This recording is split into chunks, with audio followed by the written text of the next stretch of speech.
I'm John Law. I'm with Sandra. I'm one of the two visual arts conveners here at Bilsey, and I very much like the idea of tonight's talk, book arts in the age of electronic reproduction, and our speaker is Mr. Benjamin Maggs. The title of tonight's talk reminds us, of course, of Walter Benjamin's famous 1935 essay, The Work of Art in the Age of Mechanical Reproduction. I'm not sure what a Marxist philosopher like him would have made of artist books, and I'm not sure what I make of them myself, but I do look forward to some enlightenment this evening. Please welcome Ben Maggs.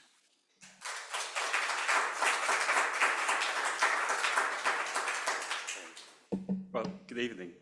Thank you so much for coming here. It's obviously a bit nervous to talk, but also great fun. And it's wonderful to get to share what I do with people, because I work, I'm very aware, having been born into the family business and having not earned my position of my privilege. And what I came to realize is that the greatest privilege is a sense of comfort and feeling at home with the books. They feel safe to me. And I realized that is not a thing that most people get to feel. And so what is most important to me in what I do is making the world of books welcoming and open and friendly to people, and breaking down barriers, and by trying to share the joy of this. And I think a lot of the work that I love the most and the events that I love going to the most are ones that do exactly that, that open our arms wide to a diverse crowd. And so my talk this evening crudely paraphrases its title from Walter Benjamin's seminal essay, which considered changes in the nature and the purpose of art brought about by modern mass reproduction.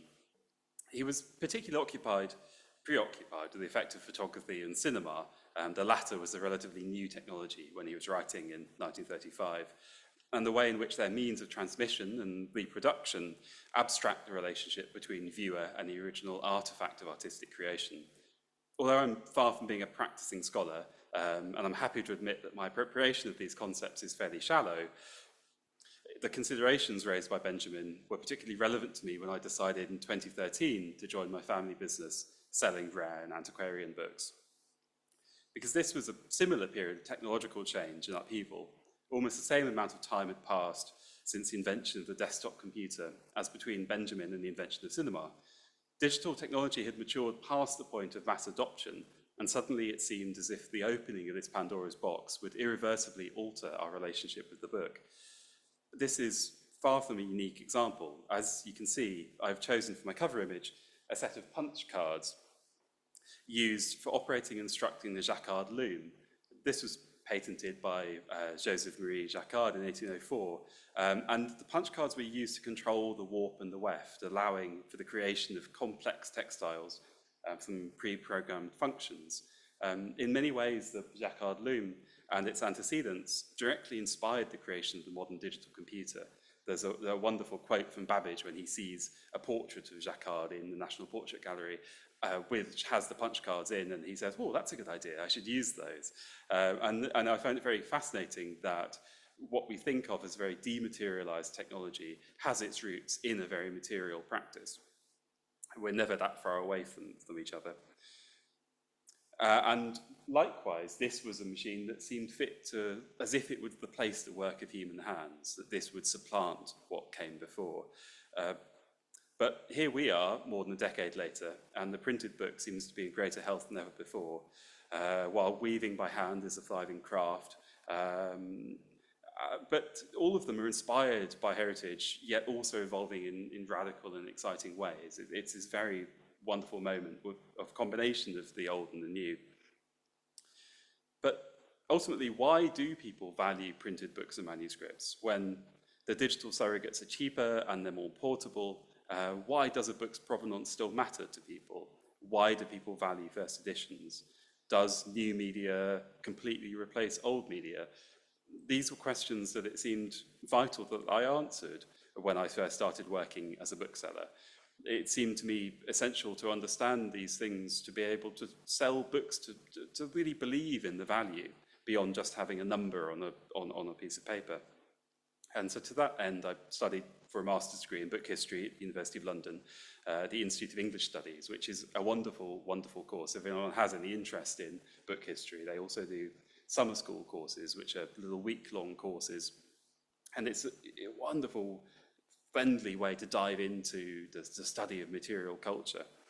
And I met this vibrant community of scholars and passionate enthusiasts who are all similarly drawn to the object of the book, which exists as so much more than some innocent, invisible carrier of the text. It's much more than that.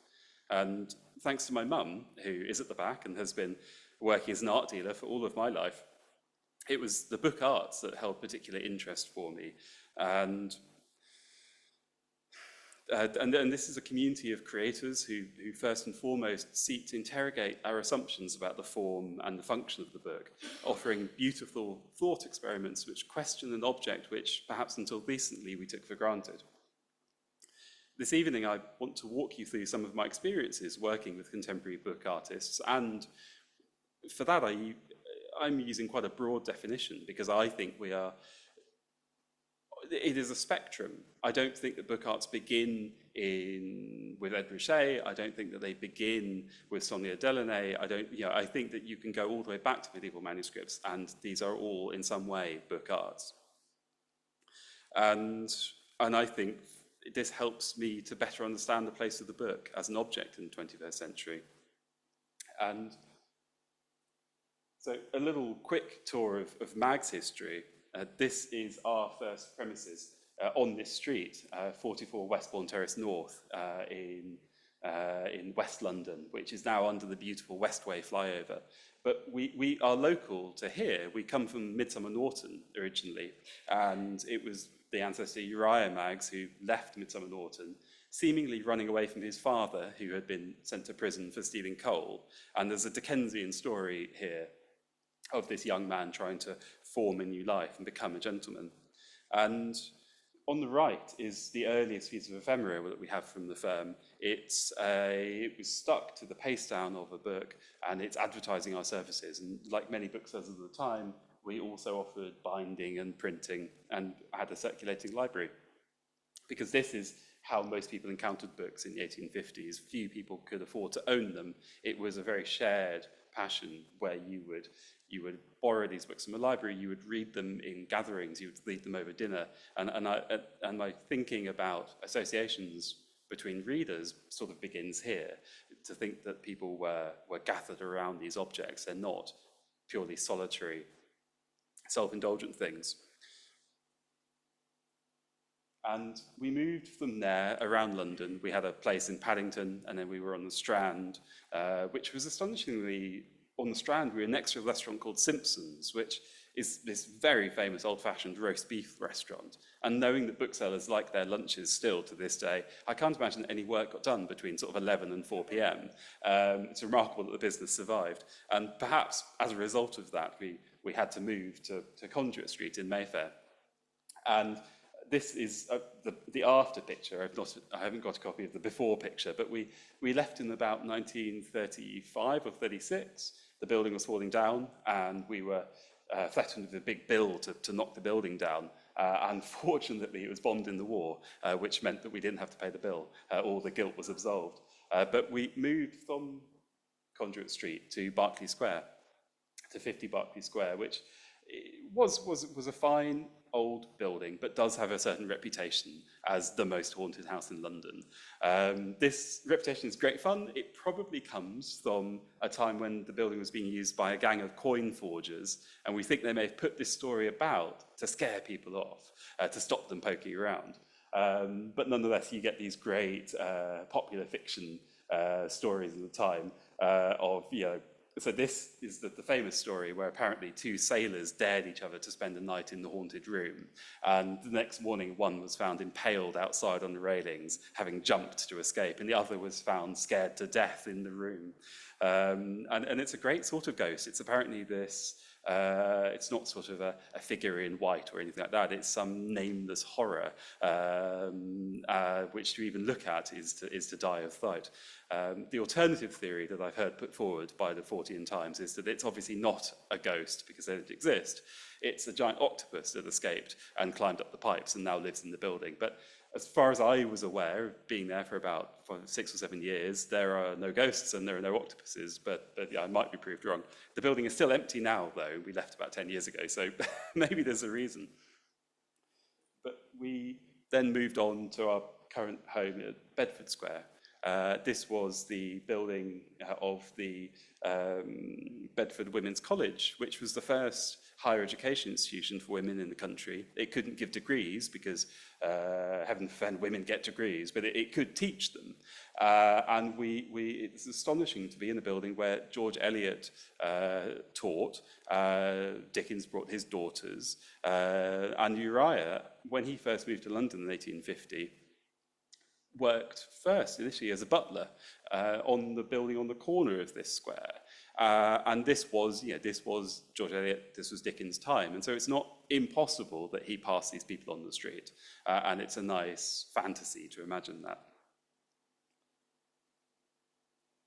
So as part of what I do, I travel around the world. I travel to book fairs. This is the most important one for me. This is Codex. And so talking about artist books, this is the great artist book fair in San Francisco. Established in 2007, it has 300 or 400 exhibitors, and the variety of work is mind-blowing. And every table has the craftsperson at it. You meet the people. And as a bookseller, I always feel slightly guilty because I am selling you something secondhand. I'm not the person who made it. I think the most important thing is to meet the people and to go to Codex. It's 5 days long, and I went once just as a visitor, not an exhibitor, and it took me 5 days to go through all the tables. 5 days, 7 hours a day, because you just talk and talk and talk, and that's really the great joy. And one of the things I do find interesting in the value that we put on the book as an object is that it's actually only really a shadow of the value of the relationship with that person. And this is a chance to really bring that together. And to me, this really helps me understand the value of antiquarian books, because young people, in my experience, will look at a book. They don't have any of the grounding of knowledge, and why would they? And they think, well, why is this important? Why does this matter?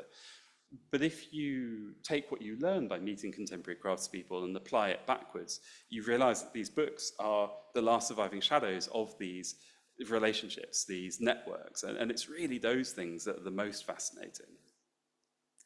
And so Codex, I can't recommend enough if you get a chance to go to San Francisco every 2 years.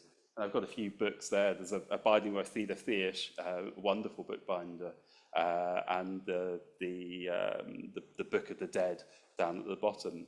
And I will continue with more of those books as we go on. I do a lot of work with book bindings, contemporary book binders, and this is an exhibition that I think perfectly encapsulates the joy of private collecting and the strangeness of it. This gentleman collected ballads by the Earl of Rochester, which are these very naughty, quite schoolboy erotic ballads. They're great fun, but they're slightly cheesy. But he had an encounter with a contemporary bookbinder, and that completely changed the course of his collecting. He realized he didn't just love sexy stories, he also loved contemporary craft bookbinding. And so he has created this wonderful collection by some of the best bookbinders in the world today. Ivor Robinson, Dominic Riley, Edgar Mansfield, some people that I really, really care for, and had them bind these completely inappropriate single Reformation broadsides. But somehow, in a group, in a mass, it starts to make sense. You're starting to see more relationships. You're starting to see a very personal relationship between him and the text, and between all the craftspeople. And there's one very nice thing in this. You can't see very closely, but there are two bindings in here. He tells me this great story of the first one was the first binding he commissioned from my friend James Brockman. And James sent him the design, and he said, no, you don't want to do that. I want you to do this instead, and corrected it. And for the last 30 years, he's regretted telling the binder to change his design. And so then, just before this show, he had him redo his original design. And this great humility to put them side by side and say, I was an idiot to tell you what to do. And I think that's one of the great joys as well of working with people, is listening to them, not accepting what they do. And then we go to the Oxford Fine Press Fair is a great thing, and that's coming up in May, so definitely check that out too. And some of my favourite things. And the bottom right is a great book to point out, because it's the sort of story that I absolutely love in book arts. This gentleman came in, and he is a teacher in Gravesend, south east London, or the edge of London, and he said, I've made an artist book. I've made 2 copies, one for myself and one I want to sell. It's about the history of moustaches.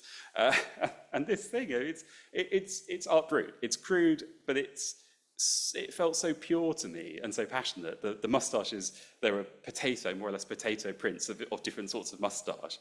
And so you had the John Waters pencil moustache, you had the Stalin moustache. It was this great joy, and to have something that's so limited like that as well. I wanted, when I was selling this book, I wanted to bottle up that man's personality and sell that to the world, because once you've met him, you'll never forget him. And I think that's the greatest joy. And this is one of our designer bookbinders exhibitions at Bedford Square. And she will arrive later, towards the end of the talk, but in the photo is my friend Susan Alex, who is one of the great contemporary book artists, and I'm very lucky to call her a friend. But we work closely with the designer bookbinders, and we host a lot of exhibitions for them. And it's such a joy to see the multiplicity of work that's being done here and now. So moving on to a bit more of a talk. As I mentioned when I began working as a bookseller, the world seemed to be in the midst of a digital revolution, with techno-utopians boldly declaiming the death of the book. And perhaps the most well-known of these predictions comes from Robert Kiefer, one of the pioneers of hypertextual born digital literature, who was writing in the New York Times Book Review. And he declared that indeed, the very proliferation of books and other print-based media, so prevalent in this forest-harvesting, paper-wasting age, is held to be a sign of its feverish moribundity, the last futile gasp of a once vital form before it finally passes away forever, dead as God. And as an early adopter of new forms of literature, Kiefer was writing ahead of his time. But for him, the existence of a thriving trade in printed books was only further evidence that the dam was about to burst, to be replaced by a flood of digital information. And Kiefer was far from the first to articulate these ideas. The great German scholar of the English arts and crafts movement, Hermann Matthesius, who studied the subject while serving as the German cultural attaché to London in 1896 and 1904, he's great fun because he had a proto-Bauhaus sensibility. And he was great friends with Morris and very interested in it, but also very critical of it. And it's a great lens through which to view a romanticized ideal that I admit I very often get caught up in. And he saw that people like Morris were haunted by the fossils of an old culture. They couldn't move on. And so talking about mass production, the thesis is very interesting because he doesn't see any problem with machines. He actually believes rather not that you shouldn't use machines, but that if you do use a machine, it shouldn't imitate historical styles of working by hand, that it needs to develop in new and exciting individual ways that suit its own medium. And this is the thing that tallies with what Kiefer was doing, because really what Kiefer is saying to me is, look, if you're going to do digital text, do hypertext, do something weird, do something you can only do in a digital form. Books are the opposite of that, and they're no less for that, and they're not less valuable, but they are different things. And you can even go back as far as Plato to find criticisms, not just of the material text, but of the very principle of writing itself. In this play, in Phaedrus, you have these two characters talking. It's a dialogue between two of them. And you can sort of feel Plato's words coming out here. The invention will produce forgetfulness in the minds of those who learn to use it, because they will not practice their memory. Their trust in writing, produced by external characters which are no part of themselves, will discourage the use of their own memory within them. You have invented an elixir not of memory, but of the minding, and you offer your pupils the appearance of wisdom, not true wisdom. And this is a sort of a subject that I really enjoyed, because I thought to understand the value of the book, I had to understand people who didn't value the book. That sort of paradoxical angle I've really, really enjoyed. But this wasn't to say that books hadn't themselves also been accused of being aggressors in these battles. Victor Hugo, writing in Notre Dame de Paris, mirrors the words of Kiefer, but in this case, it's the book that's killing God. And you have extending his right hand with a sigh towards the printed book, which lay open on the table, and his left towards Notre Dame, and turning a sad glance from the book to the church. Alas, he said, this will kill that. This, on that subject, is a portrait of Jean-Marie Jacquard made on the Jacquard loom. And it was a copy of this that Babbage saw in the National Portrait Gallery and that allegedly inspires him to work with punch cards. And this takes something like 50,000 punch cards to weave. It's a seminal object in sort of computer history. And you see the detail in the top left corner of the window that I've blown up here of the church in the background behind the broken glass pane. There's very much this sense of mechanical production here and then in digital work destroying belief in God. And I find this very, very interesting. And that this was commissioned by the French government, there are bits of subversiveness in here that I find quite interesting. And then bibliophiles fight back. Although being so steeped in the culture of the book, they sometimes fail to understand exactly the nature and qualities of the medium that they're supposed to be defending. In this remarkably close-minded take that's become infamous, and so it's a bit mean to sort of to criticize when so many people have. But nonetheless, Annie Proulx did say that nobody is going to sit down and read a novel on a twitchy little screen, ever. The fact that in Japan in 2007, half of the top 10 best-selling novels had been written on mobile phones with the old 9-button keypad tells us that life will always find a way. The result of these conversations was a reawakened consciousness of the material text, which, through its ubiquity, we had long taken for granted. Like the Hegelian image of Minerva's owl, a symbol of wisdom which takes flight only as dusk falls, we only became aware of the cultural impact of the embodied book as its dominant position began to fade. It was a reflection of a wide-ranging movement in academia at the turn of the 20th century, which has been identified succinctly as the material cultural turn, a process that originates in archaeology and anthropology. And as Dan Hicks puts it very well, the place of material objects in the study of human cultures or societies has represented a fault line running throughout interactions between British archaeological and anthropological thought and practice. And he saw the development of the material cultural studies as an attempt to make sense of relationships between the social, cultural, and the material, the idea of relating the human and the non-human worlds. And this has led to lots of very interesting books on the history of the pencil, the study of cod, tea, opium, tobacco. This is a sort of object narrative that I really, really enjoy, and which artist books are also interrogating. And N. Catherine Hales puts it the best in the subject of book history by saying that perhaps it's time to think the unthinkable, to posit a notion of text that is not dematerialized and that does depend on the substrate in which it is instantiated. Rather than stretch the fiction of dematerialization thinner and thinner, why not explore the possibilities of text that thrive on the entwining of physicality and informational structure? This is a sort of this is the argument, in my mind, for artist books, for the engagement between the information and the physical. Books are fascinating as art objects because they are both beautiful, visual, and useful.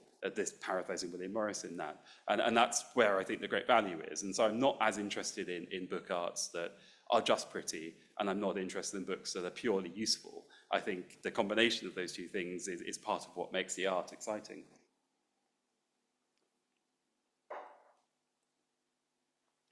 And in the late 19th century, William Morris, who is somebody I work with very much. He's sort of central to my practice and to my book selling, was fighting his own battles against the particular curse of his generation, the effects of factory mass production. This is the landscape that Benjamin directly comes out of. And for him, to compel a man to do day after day the same task without any hope of escape or change means nothing short of turning his life into a prison torment. Nothing but the tyranny of profit grinding makes this necessary. And so for Morris, what's happening here is that it's not just about the end result that you end up with, it's about the practice of creation and making. And this is essentially a physical thing. And I find it's how I squared the circle of Morris as a great socialist, producing books that only the wealthy could afford. And it was the realization that Morris didn't care about the people who bought his books. They didn't really matter to him. They were a means to end. And what he cared about were the people who made them, and to give craftspeople fulfilling jobs that gave their life a sense of purpose. That, I think, was the important thing. And there are lessons there to learn. And I do sometimes feel guilty when selling these books as these luxury items, because really what they embody is something very different from that. This was the Google Doodle to celebrate William Morris's birthday. And I wonder what Morris would have thought, his thoughts about mass production, if you extend that to computers. I don't think he would be a great fan. So I sort of enjoy the daring anachronism of this, but I think it's a bit sacrilegious. And he was a tempestuous guy, Morris, as we discovered. We've got 2 letters from him to Uriah. The first letter, it's nice to see that things haven't changed in bookselling. The books have not yet come to hand, nor any invoice. Kindly send so as soon as possible. And you can imagine somebody at the bookshop, oh God, we've got to send William Morris's books, hurry up. You know. Okay, so they send them down in a hackney carriage, they get them to William Morris, and the next day he writes back, dear sirs, I return all the books. The Catholicon I already have, and the others I do not care for. And so there we go. We had our one chance to impress the great founder of the arts and crafts movement, and we messed it up. This is a book that's very important to me. This is William Morris's own printing at his Kelmscott Press of his own novel, News from Nowhere. And this is a fantastical story. There's no chance he's not saying how we're going to get to this place. We're not saying it's practical, but he's allowing himself to dream and of a world. The main character, who is clearly him, falls asleep and wakes up 200 years in the future. And the world has been transformed into an anarchist, socialist utopia. There is no money. Everybody does work because they enjoy doing work. He spends a very long time trying to pay somebody for a service, and the person just says, what are these tokens you're giving me? Why would I want these? What would I do with them? They're pointless. And the book it epitomizes his work. And I think this is really interesting because when he's printing his own books, especially, the whole object of the book, it becomes the complete work. He is telling a story of idealized workmanship in the form that has been created by the closest he could get to that form of idealized workmanship. And I think in this case, it fully classifies as an artist's book because of that. And this is and it sort of goes back to his medievalism. He has, as you well know, he had this great fascination for the romance of the medieval world.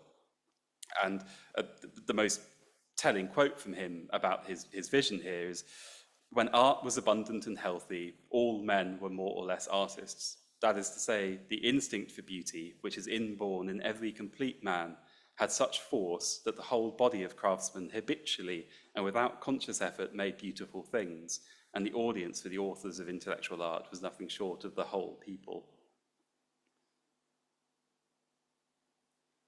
So then, speaking of being a bit anachronistic, let's jump to one half of the modern world, because this idea that books would disappeared, that the printed book was doomed, has borne out to be completely false. E-book sales have started going down since about 2015. Printed book sales have been going up and up. And this is the one side of the factory production. This is Amazon's print-on-demand warehouse, and this is the blurb from their own website, which is, in the context of having studied private printers, it's sort of grotesque the way it adopts the languages. And so the first thing you notice is a scale, whereas you think about private printing, it's very much the opposite. It's about being as small as possible. And they're very proud of the machinery working in a harmonious rhythm, which they can't spell, to ensure that books keep rolling off the press. And the use of the word rhythm seems like a cruel mockery of the words of the man who has proved to be the greatest influence on my understanding of books, which is this gentleman, Thomas James Cobden Sanderson, rocking a very fine beret and moustache. I thought about wearing my beret tonight, but I wasn't brave enough. But in 1883, he's a disaffected lawyer in his mid-40s, searching for a new direction in life. What do I do? And his journals are beautiful and heartbreaking and baffling and profound, all in equal measure. Days of great existential lows are followed by mornings of bright sunshine and promise. He often described himself as seeking to be in harmony with the rhythm of the cosmos, and there's certainly a rhythmic cycle to the peaks and troughs of his own moods. This is a quote from his journals that I find very moving, and it gets to the heart of what he was trying to do in his books, trying to reflect. Very, very cosmic, very spiritual, and probably insufferable in real life, but great at a distance. And so the heavens overarch me the while, and the stars are in their places, and the world moves on through all time in silence to its unknown fulfillment, in that greater rhythm, my own still life aiming at perfect, at silent, at beautiful workmanship, aims too to find its place, to find the truer rhythm lost and yet found within the greater. So I find this parallel of rhythm very, very interesting. But how was he to find this rhythm in harmony of the cosmos? And it was in June 1883, that Jane Morris comes to his aid and suggests that, oh, you might like to take up bookbinding. We haven't got a bookbinder in our community.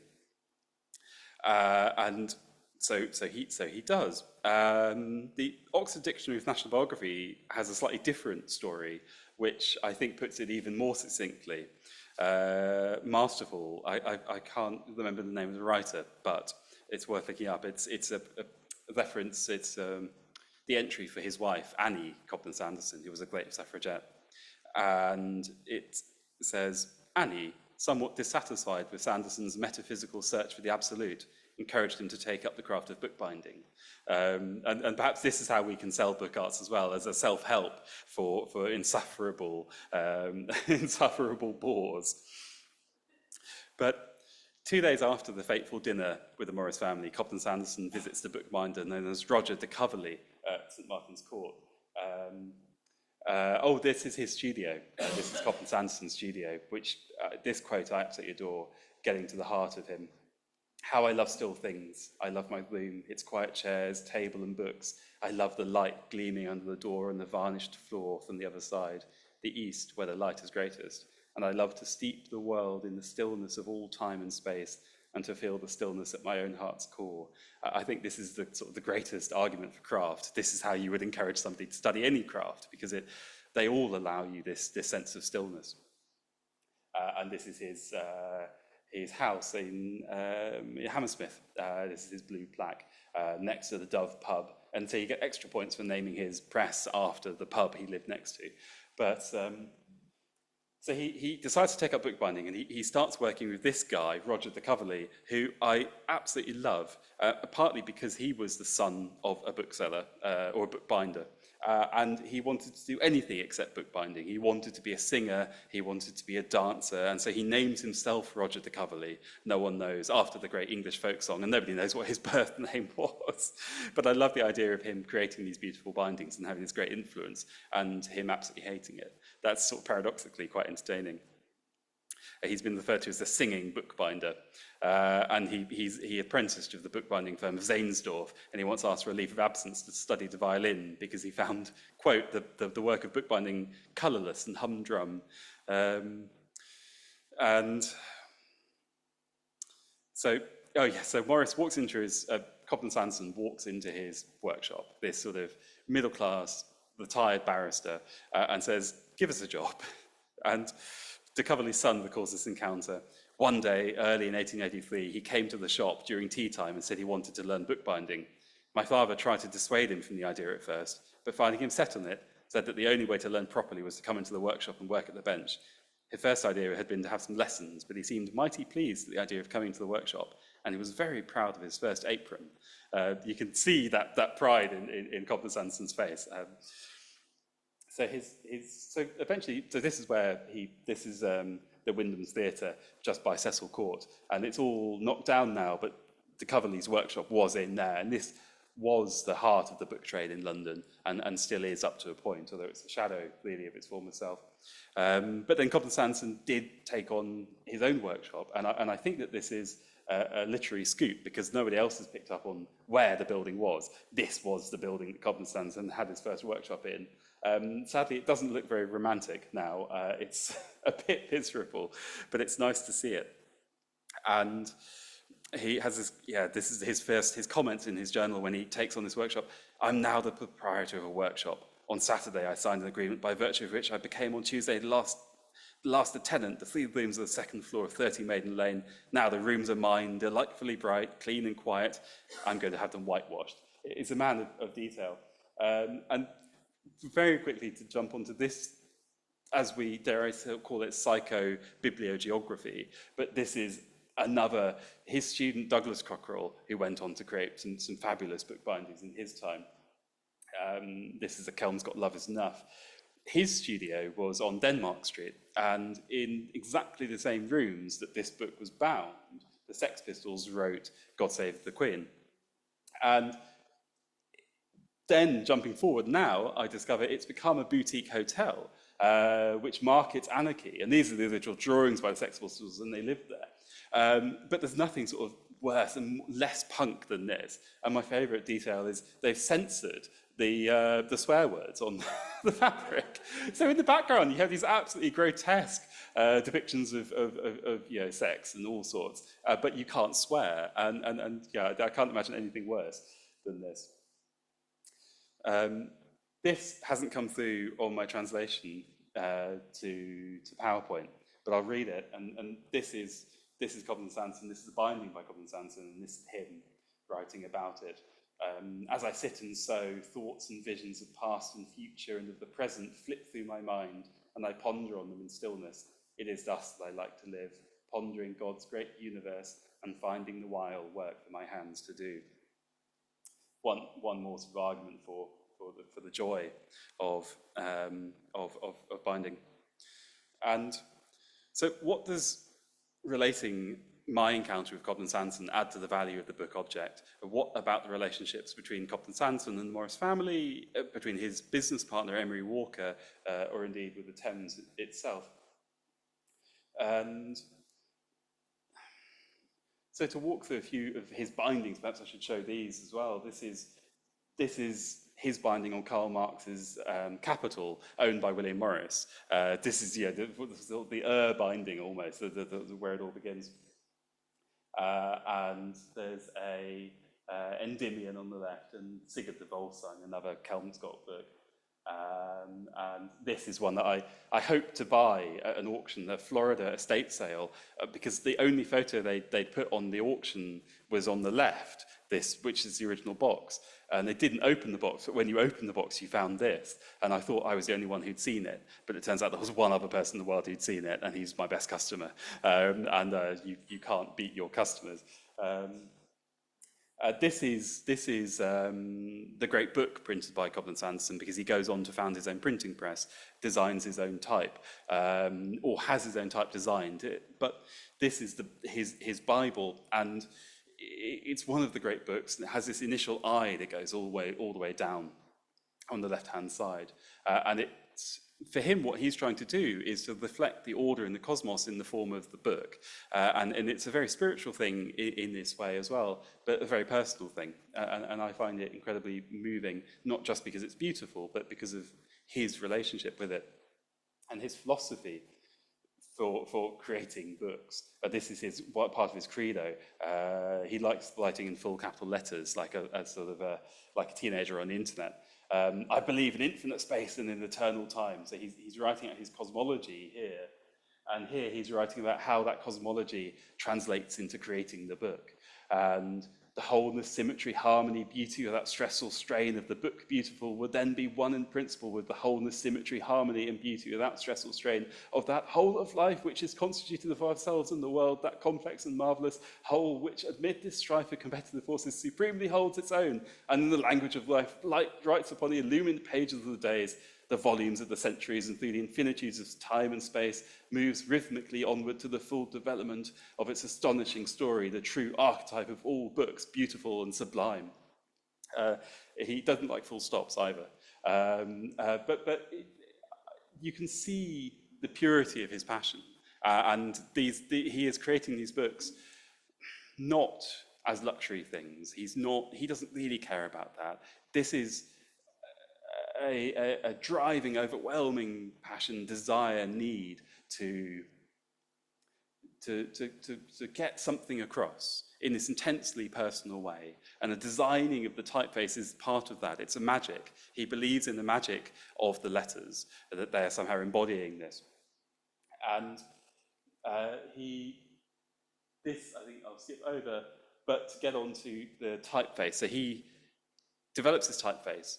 But what he doesn't really tell people is that it's not just him. He's working with somebody else. He's working with this guy, Emery Walker, his business partner, and they are, in fact, co-owners of this. But as Cobden Sanderson realizes that he's nearing the end of his life, he realizes he can't print anymore, and he can't bear the thought of any other human being using his typeface. This is sort of a private press, but a private type, an even more private form of this. And so rather than let anybody else use it, he walks out onto Hammersmith Bridge and throws the metal type into the river. He bequeaths it to the Thames, and this is, as he writes in his journal, to the bed of the river Thames, the river on whose banks I've printed all my printed books. I, the Dove's Press, bequeath the Dove's Press font of type, the punches, matrices, and the type in use at the Dove's Press at the time of my death. It's remarkable that he's personifying as the Dove's Press. He is writing as if he is the press himself. I think that's a very telling thing, very fascinating. Emery Walker was not happy about this because he owned 50% of it, and there were lots of legal cases that followed from it. And then somebody, Robert Greene, I think, has gone down and found the type. It is there. The story is all true. And Rob has recreated a digital version of the typeface, which I think is possibly sacrilegious. You're sort of directly contradicting his clear instructions. I don't want anyone else to use this. And so I like to think there's sort of a bit of a curse placed upon the use of this digital type, and I try not to use it. A friend of mine printed his first book using it, and he's a very good printer now, but at the time he was not, and everything is wrong about it. The margins are wrong, it's too small, and you just think, God, the typeface doesn't make the book beautiful. It's about how you use it. And so, as I was saying, how does this all affect the value of the book, my vision of the value of the book? And I think Glenn Adamson, a great writer on craft, puts it best, where he says, let's not think of things as ends in themselves, props to put on the mantelpiece. Rather, let's consider them as points of contact between people. Every object represents a potential social connection. By better understanding the tangible things in our lives, we better understand our fellow humans. Morris, like many design reformers of the past, thought that each object had an inherent value, that true judges of quality could see for themselves whether it was any good. But rather, the value arises really through the relationships that it brings into being. Thus, the real value of an object's worth lies not in its efficiency, novelty, or even beauty, which in any case is in the eye of the beholder, but in whether it gives us a sense of our shared humanity. It's hardly ever wrong to value an object. The problem lies in not valuing things enough. And this book summarizes for me a sense of the value in relationships in communities within the object that the book has absorbed. This is a book of Edward Thomas's poems, which was published posthumously after his death, which was owned by Thomas Hardy. And so that's Thomas Hardy's bookplate on the left. And after Hardy's death, his widow gives it to Siegfried Sassoon, who has written this note when he gives it to Edmund London. And so you have these four great poets dotted around the corners here, all imbued in this one object that has passed along. And so the value in this case is about the relationships, and that's what I find so fascinating. These relationships are also not just between people. They're not just between the people who have bought the book, who have shared the book, but they're also between the craftsperson and the material. As David Pye famously points out, what we're observing in handmade work is the workmanship of risk. To quote him, the essential idea is that the quality of the result is continuously at risk during the process of making. And so I call this kind of workmanship the workmanship of risk. An uncouth phrase, but at least it's descriptive. And I think of it as a tension and a sort of embodied drama of the risk-taking creative process, which is an emotional journey into which we're invited by the object of the book, as much as we're invited also to the social relationships of the creators. So the material book, as opposed to the digital text, it can be said to hold certain intrinsic qualities which set it apart. It is unique and unrepeatable. It is sensible to us in its florist state, and it continues to exist without the need for any external stimulus. This individuality, accessibility, and reliability result in the material book becoming a fixed object within our worldview. Like any part of the natural landscape, or indeed like the cathedral which Victor Hugo believed it had replaced, around which our lives turn.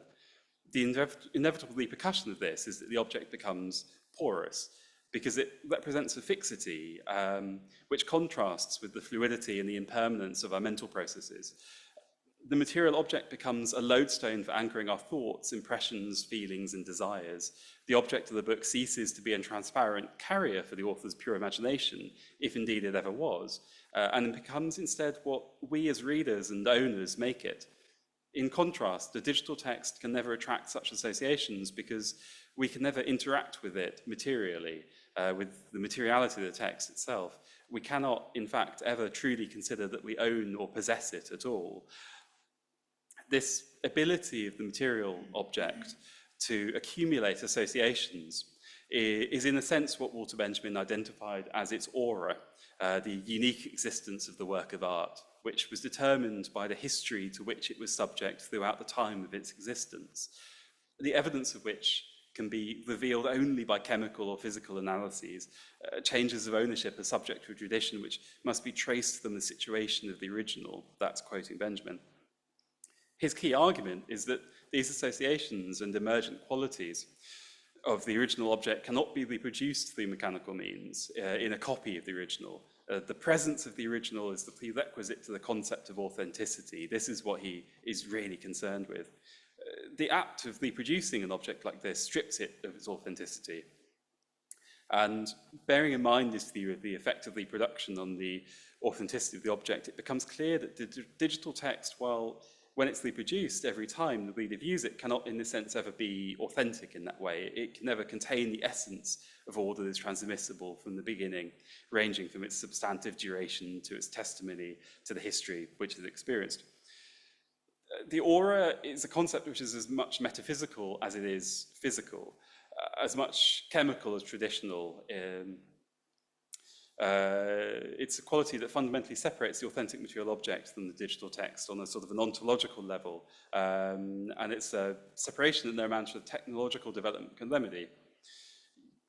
So this, to me, gets to the point that what I value in the book as an object is something which is not replaceable by a digital text. A digital text serves a different purpose. It's not a better purpose or a worse purpose, but all of the things that we value, the reason that these books matter, is all related to something purely physical and purely about the original authenticity of that singular object.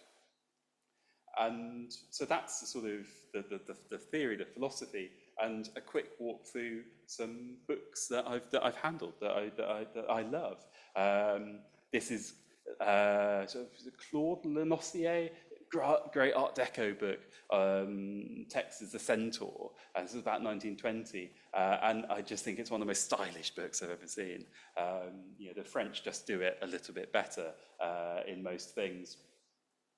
And it's this great Greek story of set in Greece. It's a wonderful pagan story of a sort of a centaur running across the landscape, but turned into almost a Fritz Lang sort of modernist cityscape.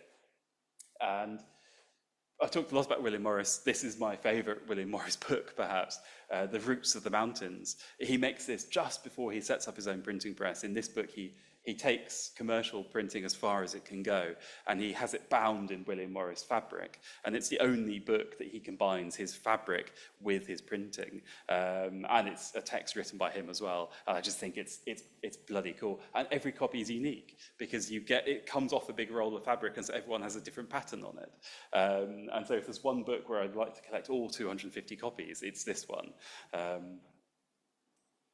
And this was a William Morris, a Kelmscott Press book that I had, but which was sent to Delhi to be bound. And it's a really, really interesting combination of, you have Morris appropriating techniques from the subcontinent. He appropriates indigo discharge dyeing. He appropriates a lot of styles. But in this case, then the sheets are sent to Delhi and bound by a binder who Kari Abdurrahman's sons and signed. And it's unusual to find an Indian binding for this time that's been signed. And you can't speculate, or you can't say for sure what thought processes are going through somebody's mind, but you can speculate, and you can at least talk about this as some form of the appropriation of techniques that had been taken.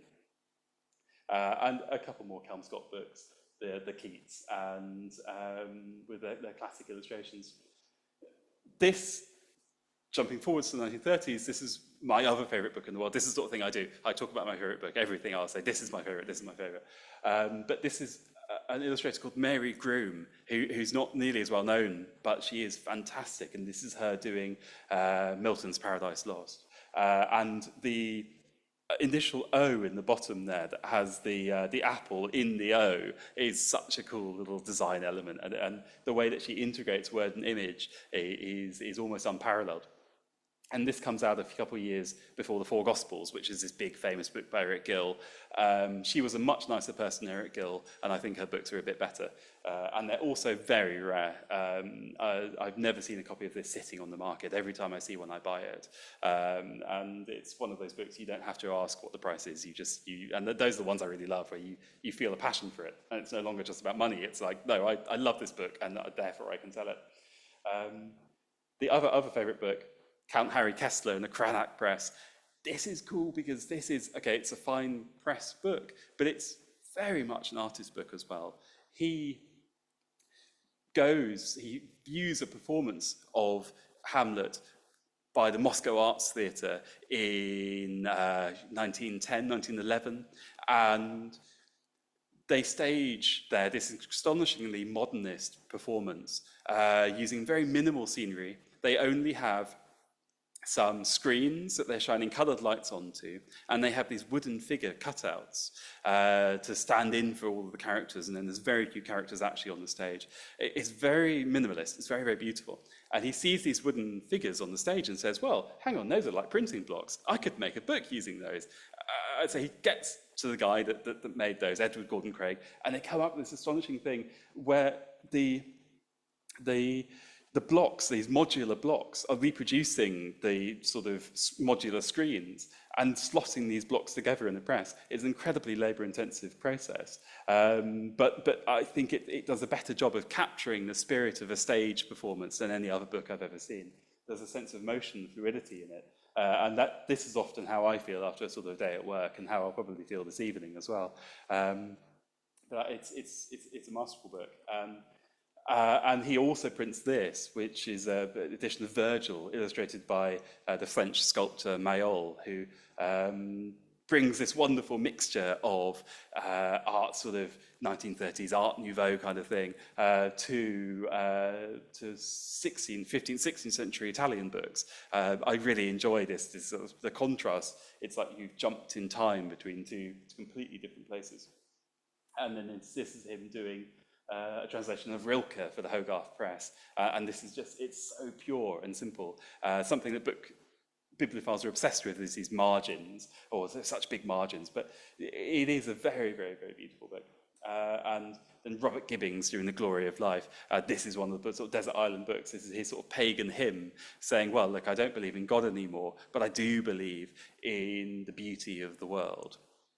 And I find it very, very striking. And I think a lot of these, like going back to Victor Hugo, a lot of these books are in some way a surrogate for God, which is very interesting going back to the early position of books as being almost exclusively religious. And so books, I think, have continued holding that religious sort of authority, whether it is for a particular church or for something more abstract and cosmic than that. But that people still seem to approach books in the same way. And that's partly why I think studying medieval manuscripts can teach you so much about contemporary artist books, because I think people are seeing these things in the same way, the same reasons.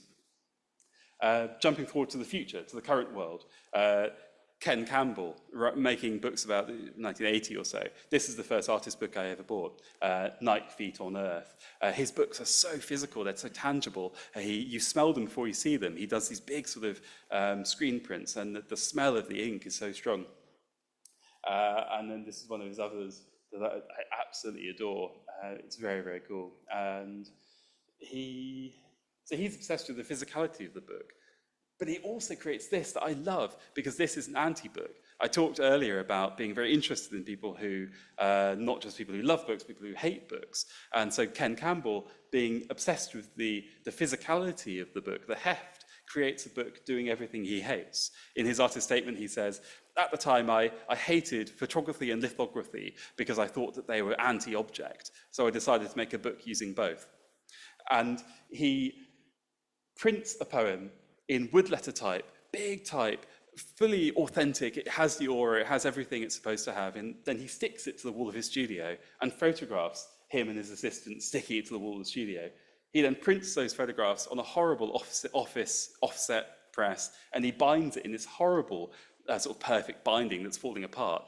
And so it becomes the anti-object, but it is itself a shadow of an object that had that. And so it's a great example of playing with the ideas of authenticity and the idea of materiality. And I quite like to poke fun at the idea of sort of luxury books sometimes, because it can all sometimes become a bit cloying and sickly when everything is so fine and perfect. Well, why not create something that's the opposite? A couple of illustrations by one of my favorite people, Gertrude Hermes. She's so cool. This is diving into the angular modernist styles, and this is her Florilegium, which is again a very rare book that you sort of never see on the market, and Mistletoe on the left. So we're coming up to mistletoe season, but I absolutely love this book.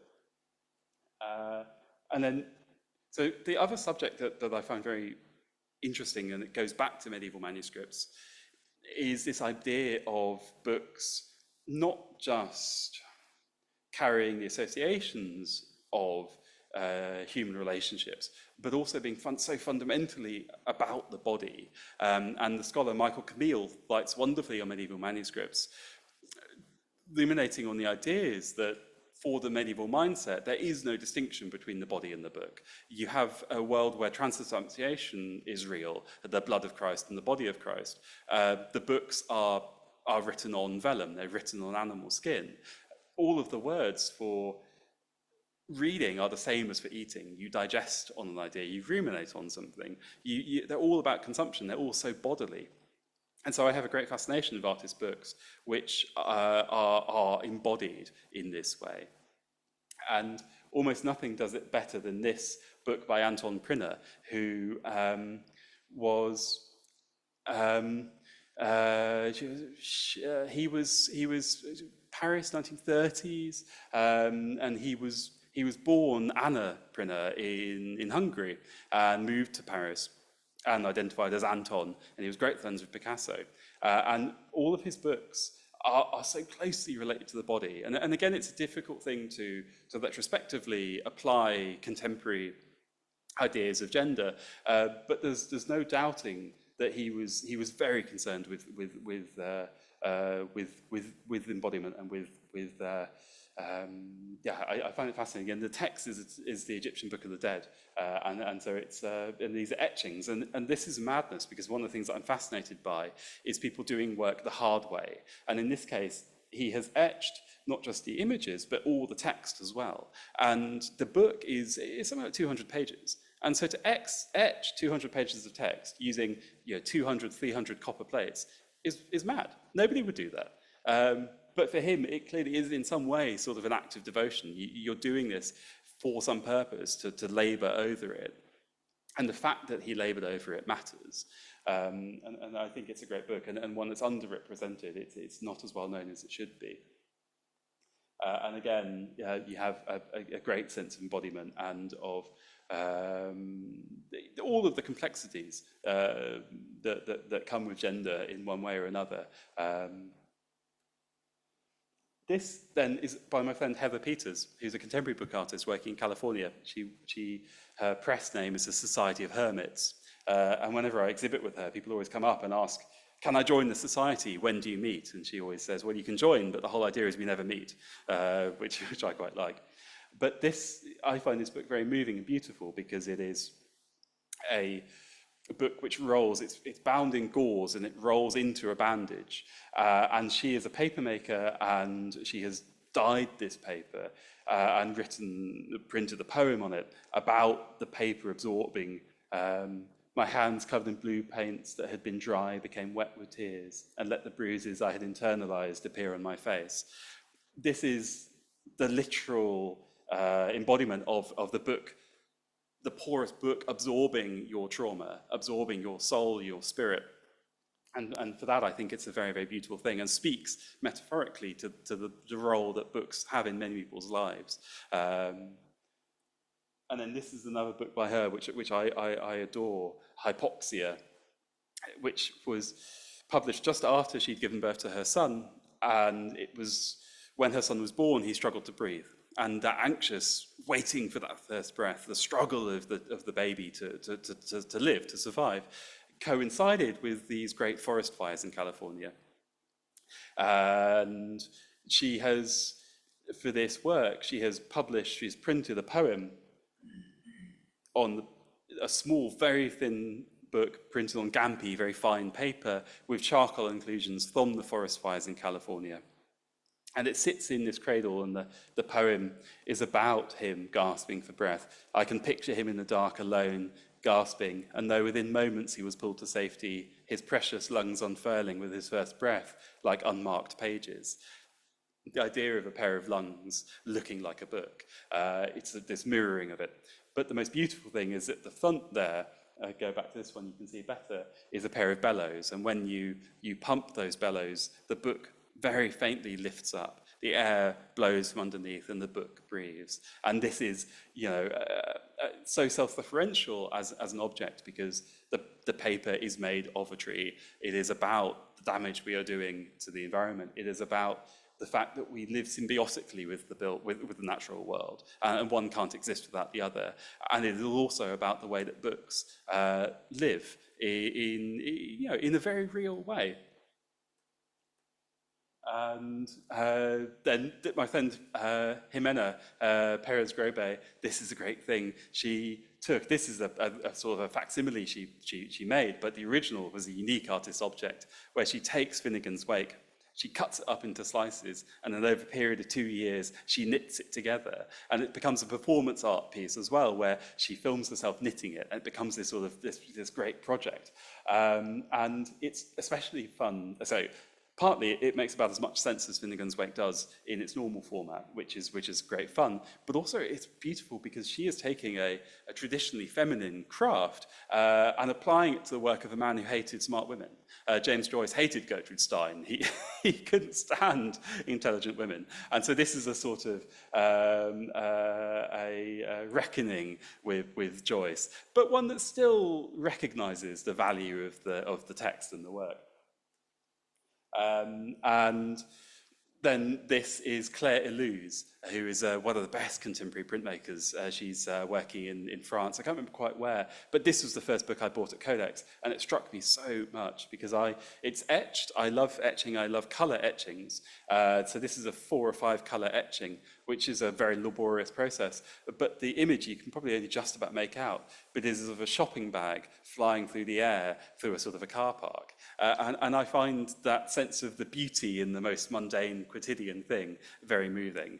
And that's part of it's a bit like Moustaches, that book, going back to that. I think that one of what becomes sickly about the arts and crafts movement, about William Morris, is everything is so wholesome and lovely and beautiful and fine. And that comes with so many problems. His approach to women, his approach, it all becomes very difficult. The objectification. But this is very much a sense of emergent, natural, observational beauty in the world around us that feels intensely contemporary and very, very beautiful. And you have to talk about Russell Marriott, the American typographer, printer. What I love about this is talking about, as I said, with the etchings, doing it the difficult way.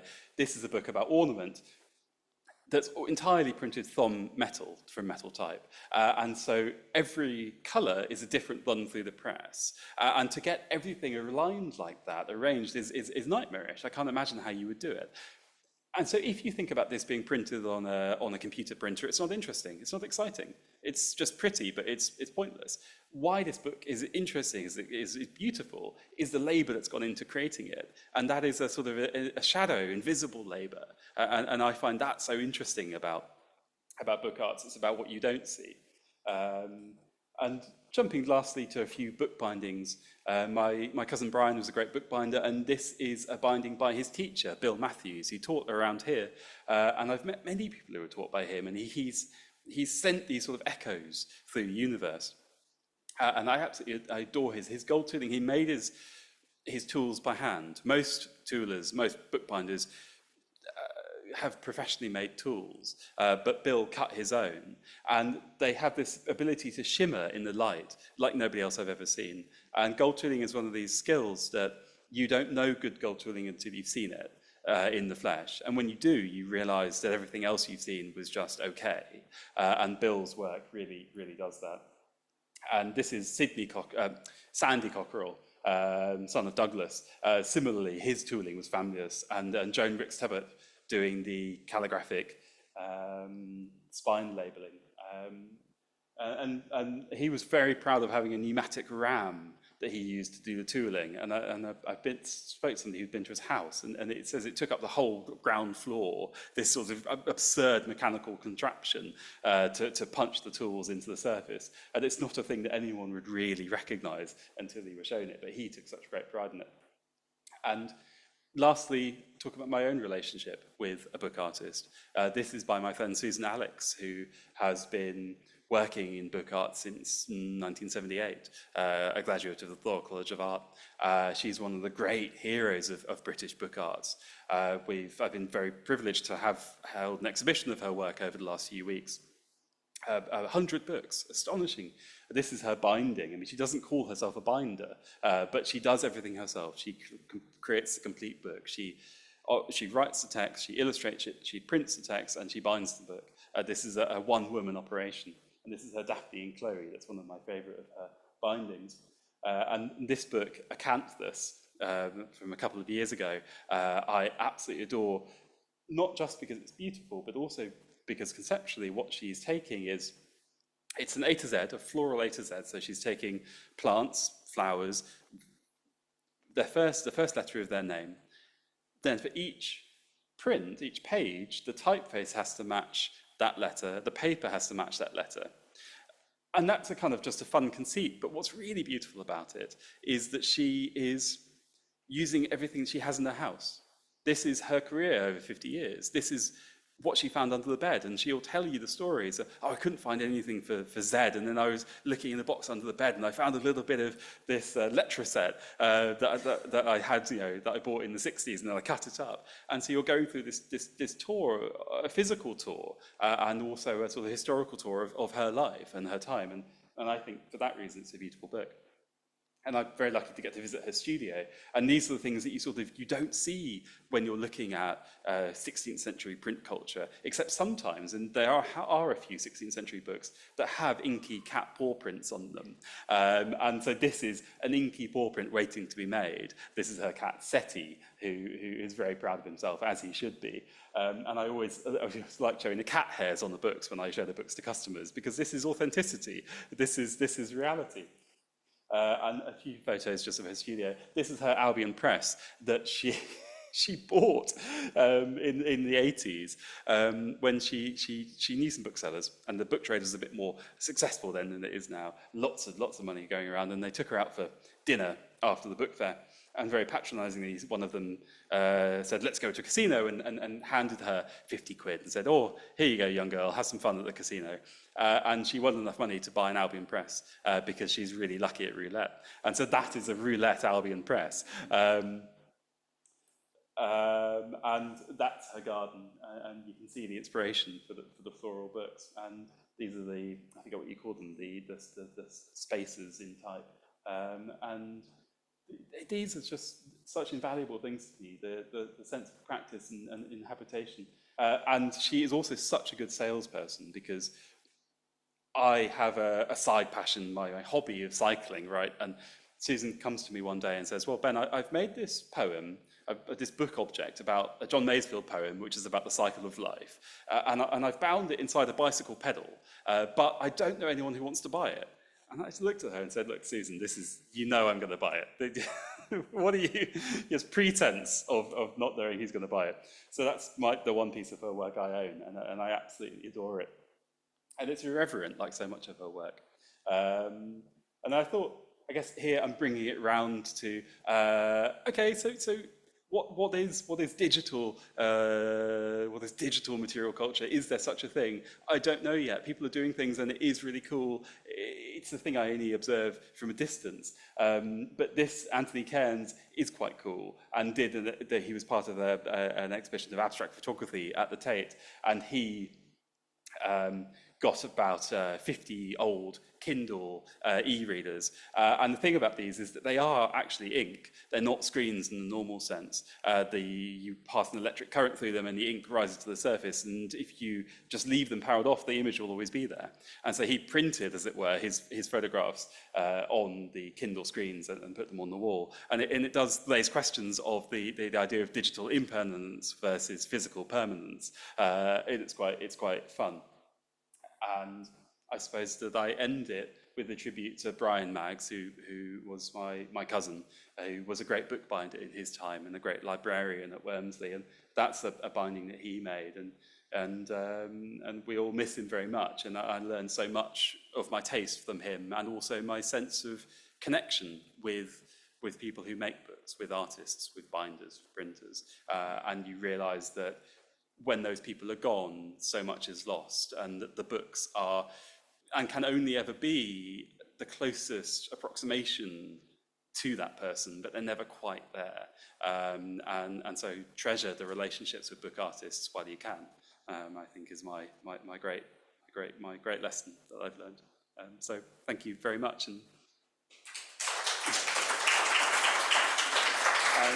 indeed, any questions?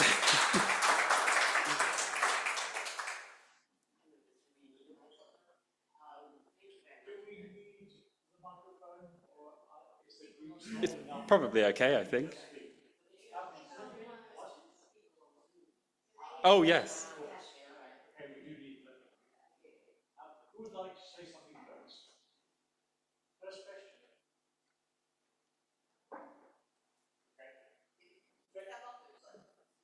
Oh, is it behind me? No one has said anything. Oh, sorry, is it this one? Betty first. Wow, very interesting. Can you hear me? Yeah. Yes. Okay, so I've always thought of book illustrators, whereas you're talking about book artists, and I was wondering where you draw the line. Yeah, the book arts is a really frustrating term that means many things to many different people, and no, there is no one definition of it. It's something that's best described by an anecdote. When somebody I know who collects fine book bindings like this. I was on a tour with him of the Chelsea College of Art, who have a wonderful collection of artist books. And we'd spent about 2 hours there, very kindly being shown books by the librarian Guillermo. And those books, whereas my friend considers this is what he collects book arts, the books at the Chelsea College are cheaply printed but conceptual. The most famous example of things like Ed Ruscha, 26 gasoline stations. These are very interesting books intellectually, but the object is not very pleasant. And after 2 or 3 hours of being shown these books, this man stands up and just says in front of everybody, about 20 people, well, Guillermo, the only problem with these books is that they're all shit. which is a way of showing the sort of the great disparity in how people identify what book arts are. Because for some people, it's something that's intellectual, that's conceptual. For some people, it's about craft, and for some people, it's about some combination of those things. Where I would probably differentiate, and I have crossed the lines here, so I've definitely shown a lot of stuff which is more fine printing, which is really just fancy illustration. But real book arts, like Jimenez, Finnegan's Wake, it is work where it's not just pretty pictures in a book, it is a whole object that is in some way interrogating the function of the book and playing with it. That's how I think of it. And so in that, she is investigating the narrative structure of a book, the idea of printing something like Finnegan's Wake in a linear fashion. And you are forced into linearity by the structure of the book. But what if you take apart the structure of the book, you cut it up? How does that change linearity? And in that way, she's somehow interrogating that. And so when I think of sort of artist books, I think of work like that, rather than just beautifully printed, beautifully illustrated books. But even in that, I think that you can make an argument that in some of the spirit and the passion in those books is approaching that sort of conceptual basis. And so where you draw the line here is a medieval manuscript that is playing all these things. Is that in some way an artist's book? I think you could make cases for it. And I'm happy really for it to be quite a broad church. But I suppose the most important thing is that in some way it is involving something, it is invoking a concept that exists beyond the book itself and bringing something else into play. And yeah, I hope that answers it.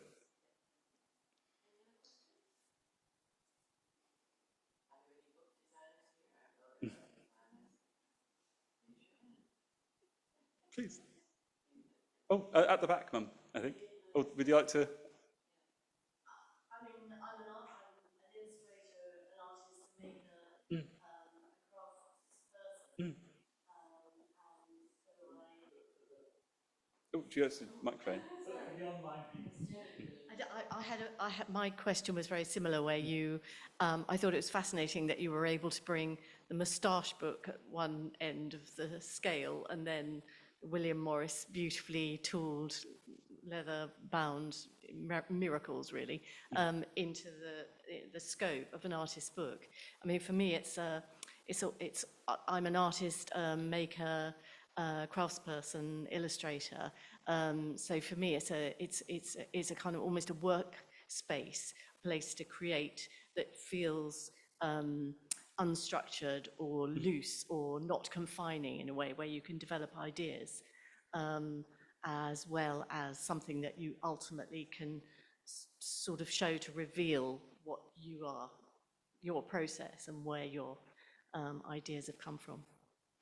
Yeah. That wasn't a question, sorry. No, it's perfect. Thank you. I think it goes exactly to what William Morris is talking about, and that idea of the as you know, going back to the title, perhaps talking about the idea of of mass production or mass reproduction, that there is something so important in the creating the authentic object, even just for the process of creation for yourself, because it has this function of giving you a freedom, a space to think, a space to express, and that's what Morris believed was most important, was creating a world in which everybody had the ability to express that freedom. And I don't think Morris, as much as we all obsess about the end results, I think he didn't care nearly as much about the end result as he did about the idea of people having their own workshop and of doing that, whether you like the end result or not. And that's partly why I love the Mustache book so much, because it doesn't matter if it's good or not. It matters that he had this idea,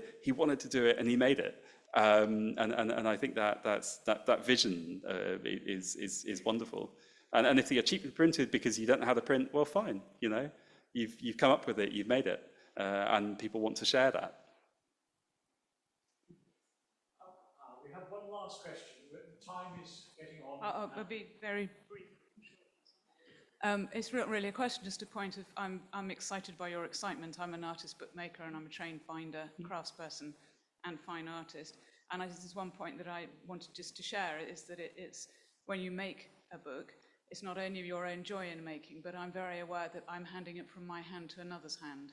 And that's a very exciting idea, that someone else is going to handle it, take it away and treasure this thing that you've made. And it is a communication in itself. Despite me speaking tonight, I prefer to communicate through a book. So, that I really enjoyed your talk and your communication of your passion for it. Thank you.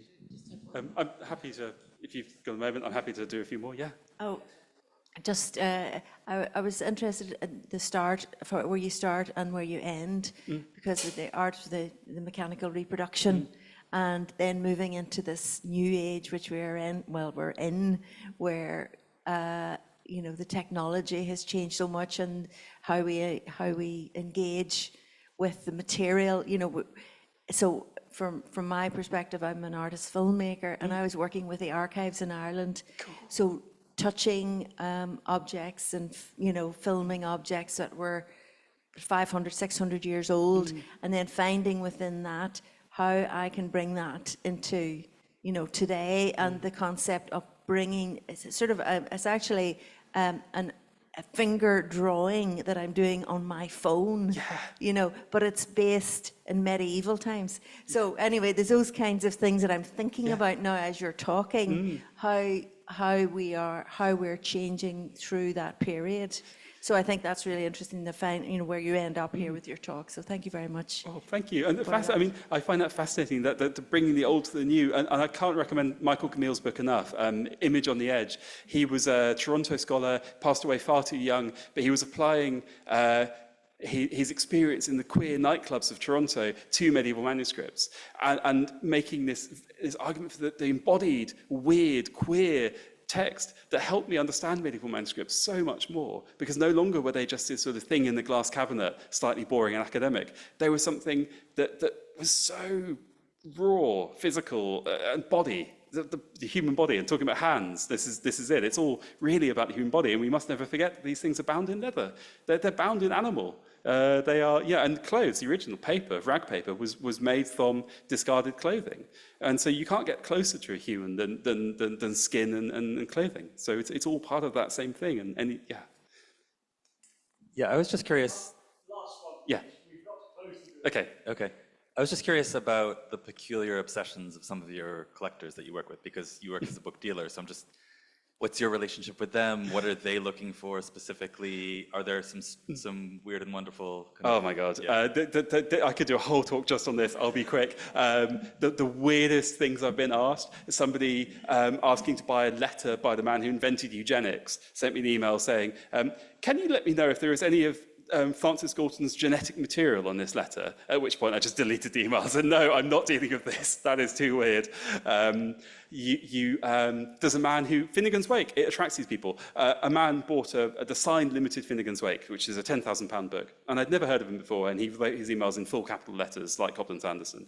And I thought, this is a bit of a red flag, so I'm going to just check him out. So I phoned another bookshop and said, have you heard of this guy? Has he bought anything? And they said, oh, yeah, he bought a signed Finnegan's Wake from us last month.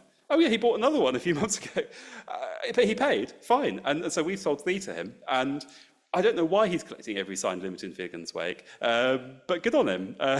And so sometimes you sort of check your customers out, and then you're like, oh no, it's a gentle madness, the famous expression for the term is bibliomania, and there are some very good books on bibliomania, and the Nicholas Basbane's, his book is really fun on this, about people who are obsessed by book collecting one way or the other, and he calls it a gentle madness, which is a good expression for it. But you meet weird and wonderful people, and it's all part of the joy, and sometimes the frustration. You sometimes just, what is my life? Why is this happening to me?